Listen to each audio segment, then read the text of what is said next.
Good afternoon. This is Arm Bushido for Dry Socks AAR, and I thought today I had been meaning to get to it a little bit, but to step back into War Thunder a little bit and do some recording. Just general randomness, I guess, more than anything. What I'm really going to show you right now is a match that I had with starting to become one I've went back and started to pick up on my American line a little bit. I'd been slacking off on it. Actually, I haven't really gotten very far. As you know, I play all the tank games, and I play them for their good, and I kind of step away from them sometimes for their bad. So with that, I'm not going to go into any of that. I thought I would just show you a really good round I had with the M6A1. Didn't start out that way, and honestly, through the whole round, I thought we were going to lose it. I ended up coming in second, and I'd have to say that possibly I saved and carried the match. We would have almost lost B. But anyway, let's review the M6A1. First off, if you're not familiar with the M6A1, this is a American World War II prototype. It never saw service. I believe there was, I don't know, honestly, I could look it up. You could wiki it up probably and find out that there was a few prototypes made. And probably for the stem reason, all the reasons that we as never really shifted away, until maybe later in the war. You start seeing the Pershing show up, was because one, kicking out Shermans and keeping the production line the same, really allowed, you weren't retooling the line all the time. In fact, it was one of the things the Germans admired most about Americans was the ease of maintenance, our supply line, and just keeping everything, very simple, stupid. Now, did that make the Sherman a great tank? No, but did it make it a bad tank? I don't think so. In the end, I actually think the Sherman did very well. Granted, at times, yes, stories have said it took 4 to 5 Shermans for every Tiger or Panther, but then again, those were in rare numbers. Really, most of the tanks they ran into, the Mark IVs, some 3s, maybe not that part of war. Early, maybe when they're whatever in the desert, but Mark IVs upgunned with 75s had a punch, but their armor was not any better than it had been really since the beginning. Since they were inception. So anyway, on that, this tank I've slowly started to like. It is. One, it's got a slow traverse speed. It's not very fast, of course, because it's considered a heavy tank. But where I think it excels is the 76mm gun.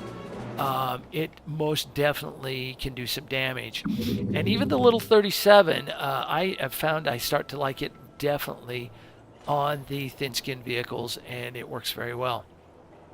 Anyway, other than that, you can look at the stats here. And you can see what you get. It was, would it equate to the equivalent of a Tiger? I don't think so. The Tiger was probably just a superior tank. But again, this was a prototype. Never saw combat. It was basically nixed at the end. In the end of the day, it was just, hey, we don't want this.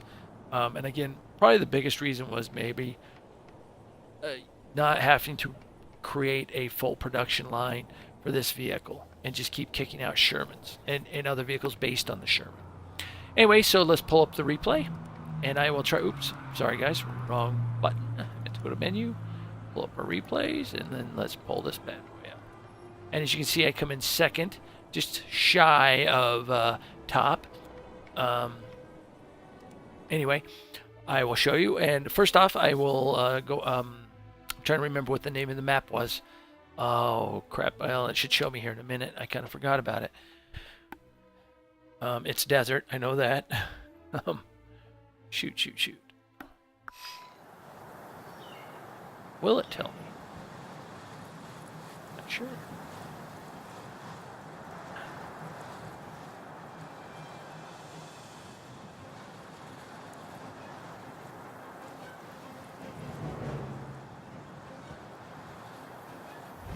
Here we go. All right, so I start out. First off, I have a tendency to start out right now in all my maps or in my American. I always like to pick a really fast and agile tank. The M24 serves this purpose in this case. Now, I usually pick the point where the bulk of my team is not going to go, or I feel the other team is going to reach. Now, granted, they say no battle plan ever survives contact with the enemy, and as you'll see, this really doesn't serve me well. However, I have numerous times went out and caught and captured a point, and a lot of times I will get killed right off, but once I can achieve the point, I'm hoping that my team can be able to hold it and back it up. Because a lot of times in War Thunder, getting your heels dug in right off the bat, there's a lot of points in the maps that it's just hard to get a team off of. In this case, probably not much more than point A. What I was hoping to achieve here is that maybe the other team focused on B and C, kind of like my team is doing right now. However, this was not the case. Now, I do come in rolling in here, and I'll tell you right now, the Chaffee may be fast and agile, but it cannot take a hit for nothing. And again, when I say take a hit, it's a one-shot, one-kill generally all the time. It rarely survives any hit. Here's where I come in. I try to risk it right here. I got caught in the rear. Hit the brakes. I do get this M4. Unfortunately, there is a Mark IV that puts you around right through for 30 seconds. So it was kind of an even trade-off. And I also felt that at this point, as you can see on the mini-map, that there was a lot of the team going for A. So now when I respawn, I'm going to come in. Now, usually, since I died fairly quickly, it's kind of been a toss-up between my M4 or the M6. But I felt it's still early enough in the match, I'm going to go off with the M4. Again, now we're talking pretty much, your standard atypical Sherman stock. And as I'm doing this, I'm trying to debate where to go. I decide this time to go up, let's support my team, get in on B, and let's do it. Correction, I decided to take the opportunity to take an airplane. And at this point, I had a little glitch on it. In the replay, it doesn't show, but my screen was flickering for whatever reason, and I couldn't fly very well. Honestly, to help me shoot that guy down, I felt very impressed with the way my screen was. And at this point, I was just stabbing in the dark. I'll be the first to say, one, I am not one who likes the kamikaze. I absolutely disdain that. If I'm going up in the aircraft, I'm going to try to do something productive. Now, the other part about going up in the aircraft, I like to do, especially early in the map, is kind of get a sense of where the enemy is coming from. This really helps out, so when you go back down the ground, yeah, you won't see those markers on your map, but you will see the enemy, you'll have a good idea where they're coming from and what they're doing. And by the time you should be up here, I'll be back in the old M4. At this point, again, my screen was still flickering until I came back to my tank. So it flickered just before, as I was in the tank, and that was one of the reasons I took the airplane, hoping the change would stop it. It didn't. Went up in the aircraft, got back to the tank, and it was done. So now I move up with the M4. Now with the M4, I kind of skirt. Again, in my mind, I knew A was pretty active. And if they've got A, they're going to start swinging across toward B. So as I come up, I catch some of those guys doing that. So let's see how this plays out.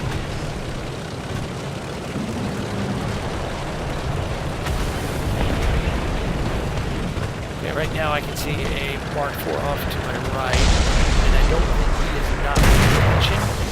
I hit him once. I hit him again, I believe. Yep, I did. And then I want to say somebody else from my team went around right through, so I got an assist on that one.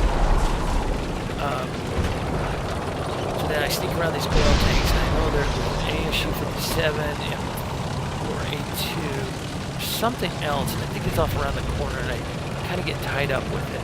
At this point, I'm a little not sure what to shoot, so I think I go for the M4A2. I'm hitting into the side of the turret, and I know I'm doing some extreme damage, but subconsciously I'm nervous about the ASU-57, and I know there's another tank off to my left here that, not quite, yeah, he's sitting right there, he keeps getting forward. I keep shooting at the Sherman. I don't think I destroyed it.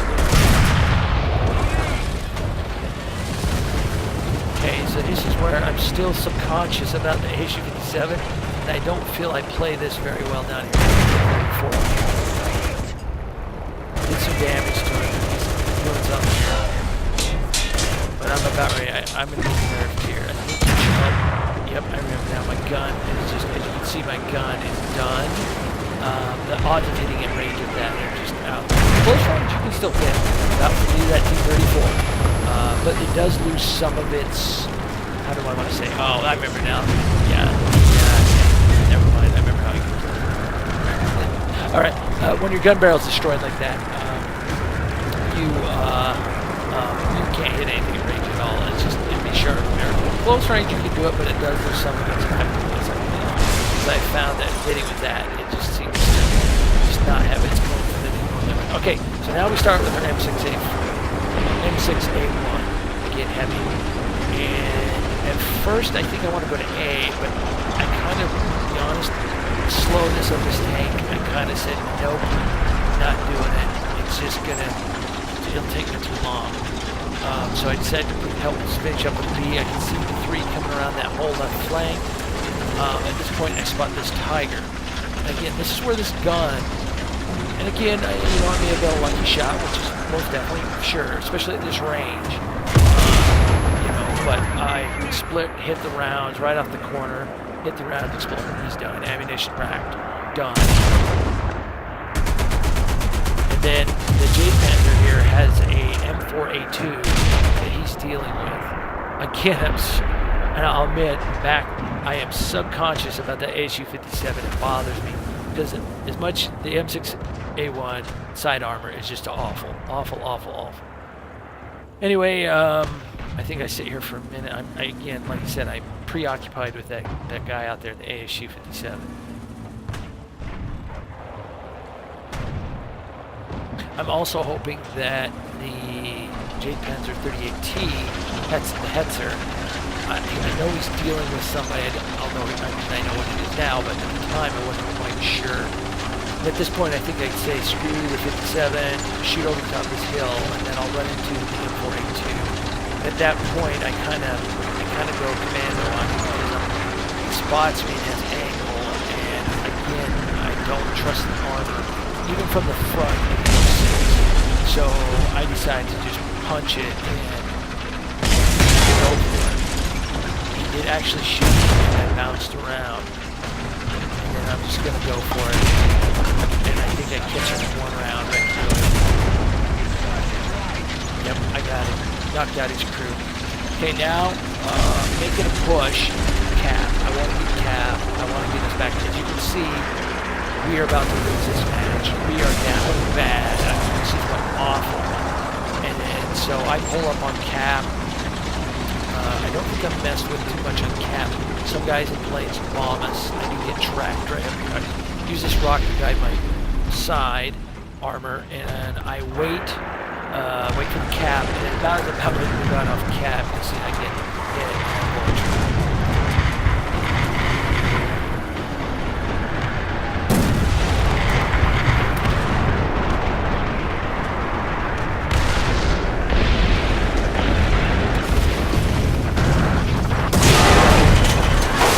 Alright. At this point our team, we're losing C, but we're taking A. So we're holding on by the skin of our teeth here. This is just, it's a mess. At this point, I really didn't think we had any chance of winning this. And again, as you see, my track is alone. And for some reason, I just don't hit the button to repair. My head was up my butt or something. I don't know what the heck I was thinking. But, okay. Anyway, I do get it repaired. I'm going to creep up over this hill. I'm actually going to follow this KB-1B. And I'll have to admit, he survives a long time. He gets caught with an M18. There's an Osterwind, an AA gun, and then another AA gun. An AA gun flanks to our right. And I get, the one that bothers me the most is the M18 out there, the Hellcat. Those things are just destructive. So I get a little, I'm nervous about him, but I also can see there's ICE-12 on my right, and at this range he can do some damage. So I'm kind of nervous about him. I'm keeping him out of the corner of my eye. But I do get a little nervous. Now, there is that ASU 57 still out there. Take note of that. I shoot at it. Try to take just a winged shot at him. And right now, I can't decide who. I'm trying to give myself priority here. And then I do hit the Zeiss. And I'm just trying to get rid of him with the machine gun. That's a little bit of the machine gun, the 37. Okay, the ASU disappeared. He will be back, though. The M18 is the one that's really bothered me. I know he will punch right through my nose. And this Zeiss is starting to take me up.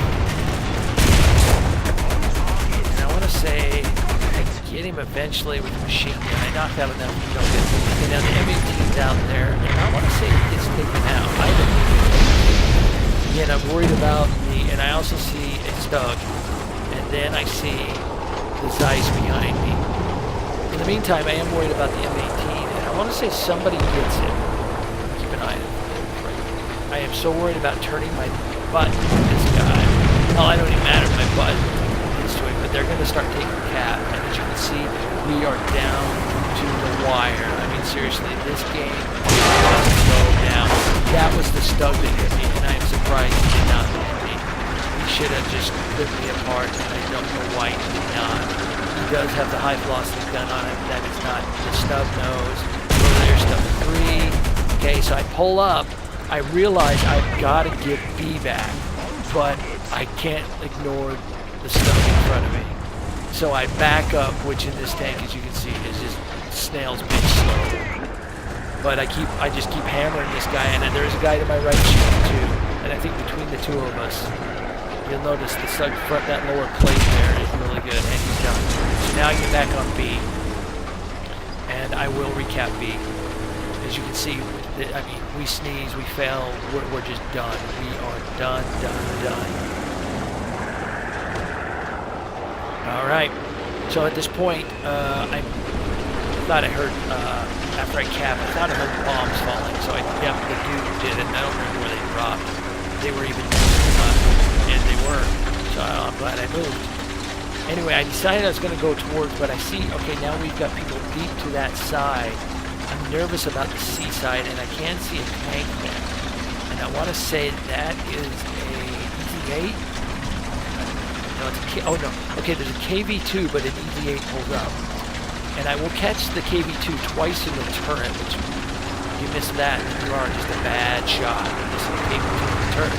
But this wasn't the guy that was bothering me. And the good part is I think I damaged his gun, shooting. No machine gun. Hit him one more time. Come on, one more time inside the turret. Gun damage. In fact, the game side of that is at that moment I thought I broke his gun completely. Couldn't, no repair, nothing. And I kind of blew him off. I knew he was still moving, but out of the corner of my eye, I caught the M4A3E2, the jumbo. Was that jumbo? That's the jumbo. I caught the jumbo. I will catch him and I will get him. But I'm about to die to a KV2.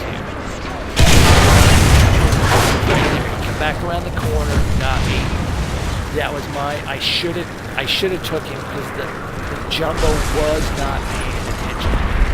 However, at the end of the day, it was not a complete loss because if you look at the map, look at our ticker, we are going to take this as a victory. And that's, in my mind, is a carry with the M6A1. So anyway, yeah, I thoroughly enjoyed that match, and I'm actually starting to really enjoy this tank. I've actually had a couple of others today that, not quite that good, but definitely it was up there. It's definitely becoming, if you play it right, it is slow, it's cumbersome, and it really needs to get moving. If you try to stop and the whole traverse is just awful. It like gets bound up or something. It's just awful. But anyway, thanks for watching. Don't forget to check out my blog, and I'll probably be doing a couple more War Thunders coming up. I've been meaning to focus on a couple of things. I've been meaning to kind of go over how I do my crew skills and stuff like that, and I've also watched a couple others. I even linked on my blog one from Angry Nerd who I felt did a really good job. And in the end, not every way works for everybody. But anyway, again, thanks for watching and hope to catch you later.